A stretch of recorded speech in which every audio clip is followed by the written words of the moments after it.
versus life.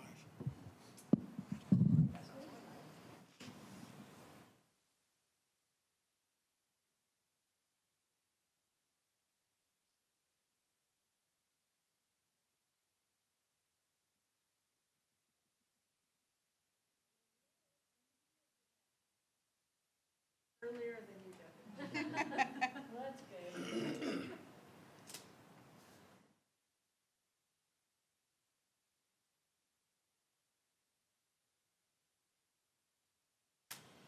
JR coming?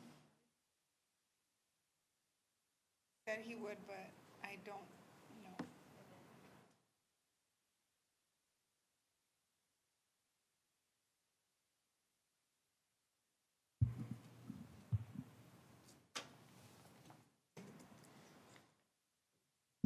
Welcome to our school board meeting tonight. Will you please join me in the Pledge of Allegiance?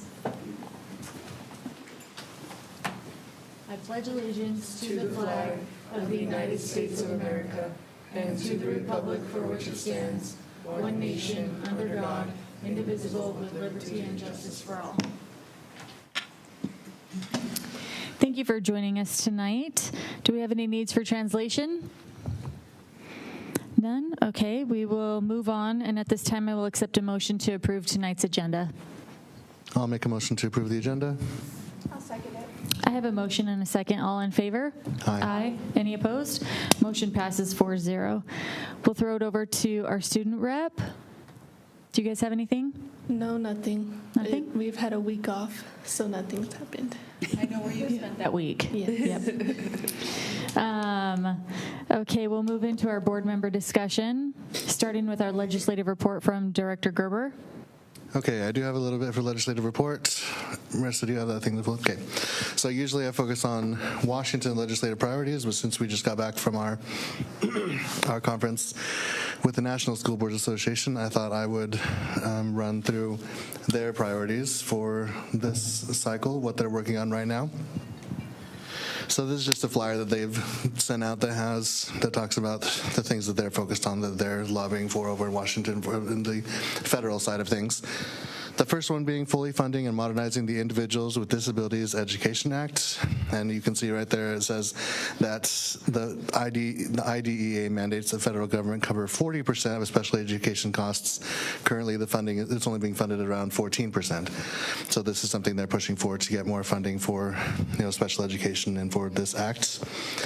The second one talks about expanding, strengthening, and retaining the educated workforce. There's teacher shortages all over, and so they are pushing for things that Congress can do to help with those teacher shortages.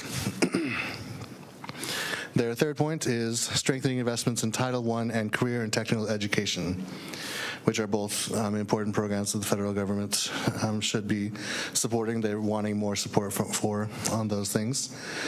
Their fourth point is promoting digital access, digital literacy, and cybersecurity. And then the fifth one is prioritizing student health, wellness, and safety. And then their last point is to oppose school vouchers in all their forms, which they feel that takes away funding that should be directed for public education. And so they don't want that funding to go away from public education into these voucher programs. So the thing that really stands out to me is that a lot of these things are, the exact same things that we're dealing with here, that these are problems everywhere. And so NSBA is doing their legislative work to push for these points on the federal side of things as well. Any questions about any of these things?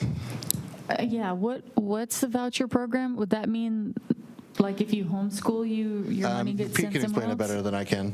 Yeah, I think the primary concern around it is that communities that have private school options, mostly faith-based in our part of the world, that you could take the contribution that the state or feds give to school districts per child. We can calculate a cost per student, revenue per student. The family would then get that money to be able to use for these private options. So the concern is that you pull funding from public schools, and then families can then turn around and use that money for tuition. Okay. So those vouchers aren't happening now, but there are groups that want that to be a thing, and NSBA opposes that. Okay, thank you. Any other questions? Okay. Moving into a little bit of our calendar and our board member discussion, I wanted to talk to you guys about Scholarship Night. That's on May 5th. Marisa should be sending us an email with a list of applicants pretty soon